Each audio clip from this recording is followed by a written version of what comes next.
Ura Zelda, you would have been a much more better game if Nintendo didn't scrap you like that. Now, I know right off the bat, some of you people might be watching this and start commenting right off the bat saying, but Sega Camp, Ura Zelda was already made. It ended up being Ocarina of Time Master Quest, and you could get the game if you pre-ordered The Legend of Zelda Wind Waker back on GameCube. Yeah, I do have to kind of agree with you on it. Ura Zelda ended up being The Legend of Zelda Ocarina of Time Master Quest. And of course, you could end up getting it if you pre-ordered The Legend of Zelda Wind Waker for the GameCube. But here's the thing, though. Can you actually believe Nintendo actually had, where it's actually planning to have much more stuff for Ura Zelda to begin with than what they were originally planning? Especially coming from Mr. Miyamoto himself, since he was the person that was busy creating mostly the game. I don't know if he actually was creating all of it or just most of it. I don't know. But yeah, anyway though, back then though, Mr. Miyamoto, originally though as well, though, it was also supposed to be a peripheral for the N64 disk drive. And you know, that's kind of interesting because even back then, before Ocarina of Time got released, they were planning to make it for the N64 disk drive as well. But then after the sales of the 64 disk drive not selling, they just decided just to scrap the whole thing on the disk drive and end up making it as a cartridge release game instead. And you know what? That was actually a smart move, because if they ended up releasing it on the disk drive, it would not become a big selling. It would not become a big it would not became a classic like it finally did let's just say that this drive wasn't selling that well, alright? So that's why. And you know what? By the time they finally made it for a cartridge release game, you know what happened? It sold. It was finally Nintendo's salvation there, and they finally made the game a classic for years to come. Heck, it's no surprise they even remade it again for the 3DS, along with some Master Quest included in the game.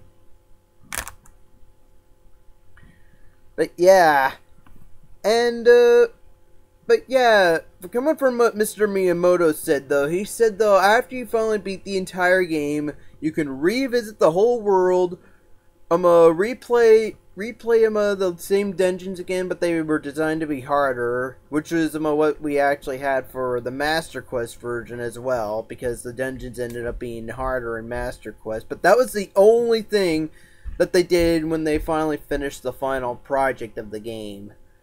But like I said though, there were some other stuff that ended up getting scrapped that they were planning to have for Ura Zelda. But apparently though, like I said, they never did make their way into the final project of the game. The first one was of course the Wind and Ice Medallion.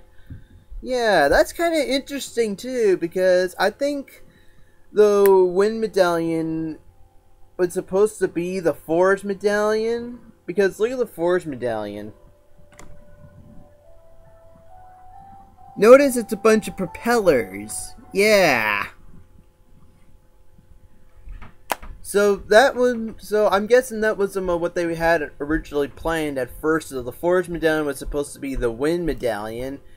And you know what? That's not all, because wait until you finally go to Ganon's castle. When you're trying to dispel the forest barrier, there's one room though where you're stuck with these 4 propellers that end up shooting into like the center end of the room. Yeah, so I could just tell right away though that the Wind Medallion was supposed to be ended up being the Forest Medallion in the end, and the second one of course was the Ice Medallion. That kind of sucks. I really wish some of the Ice Medallion did get made, at least for Ocarina of Time as well. I could see that being done even as well for Ocarina of Time, because let's just say though, if you people remember in how to put this into words. I can't explain it right now. I'm losing my train of thought here. Okay, you know how before you go to the water temple, you have to go through that mini sub-dungeon known as the Ice Cavern, which is actually at Zora Fountain? Yeah.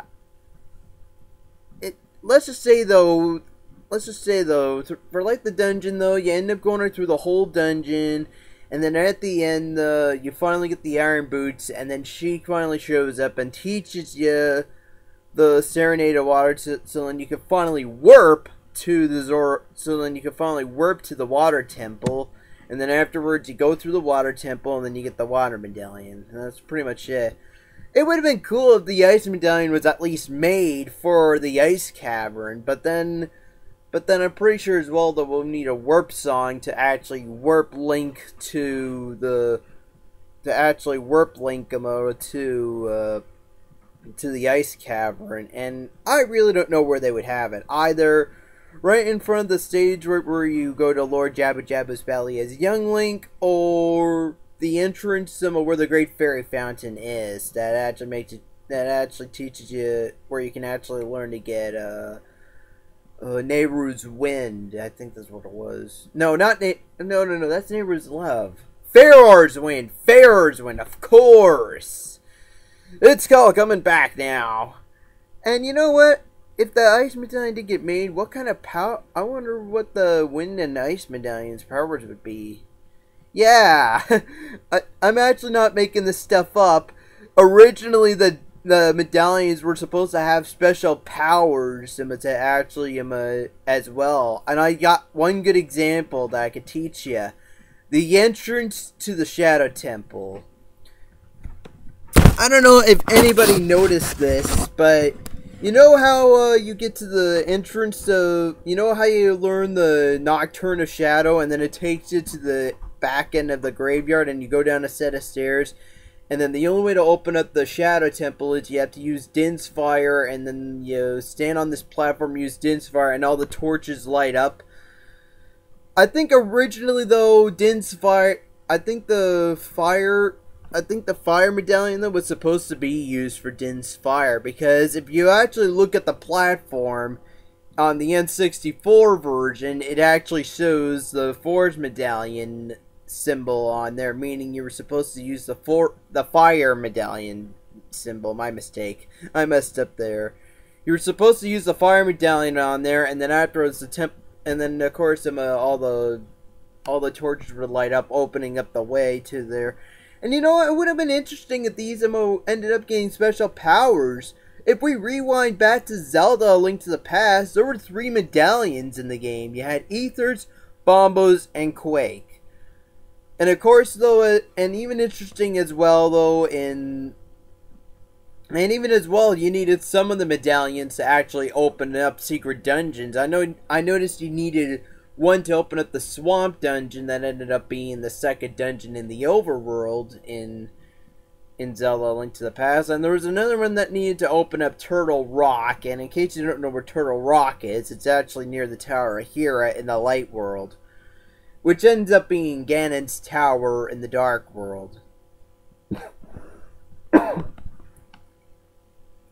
All the other medallions, I really don't know what kind of powers they would have. Forest, no idea. Probably a leaf barrier. Well, yeah, like Mega Man 2, where you end up making the leaves and go around Mega Man. I could see that being like that.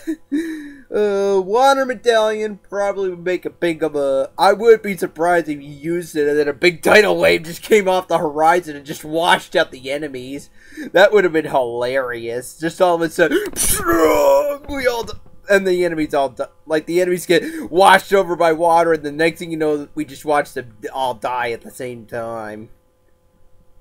Yeah, like I said though, all the medallions originally were supposed to have some sort of special power. I really don't know what they would have been, but one thing's for sure, Fire medallion would have been the same like Din's Fire, because like I said, the platform that Link was supposed to stand on to use Din's Fire actually had the Fire medallion symbol in the N64 version. So you can actually tell you were supposed to use the Fire medallions right there. They ended up replacing since the badge just ended up didn't getting any special powers, you had to end up using Din's fire there, and they just did not make a little, and they did not change the platform at all. At least not until they did the 3DS remake.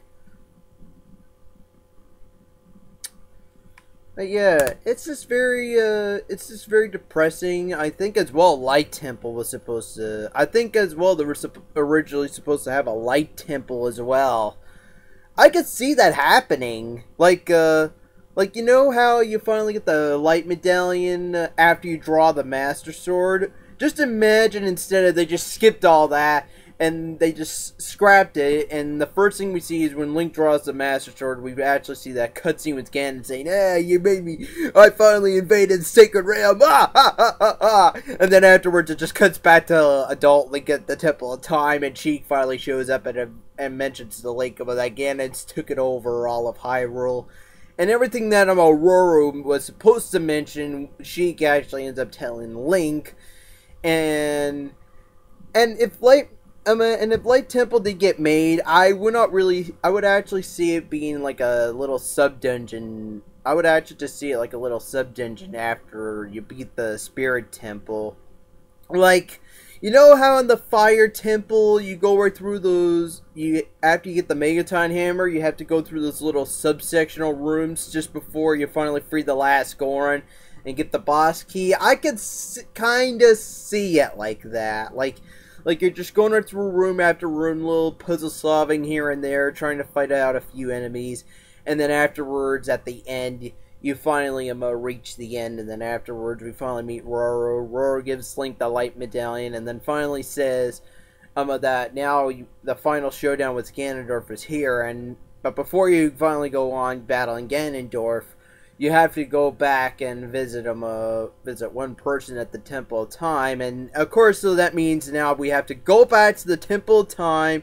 We finally see Sheik again, and then Sheik finally reveals to be the what would you guess? Princess Zelda.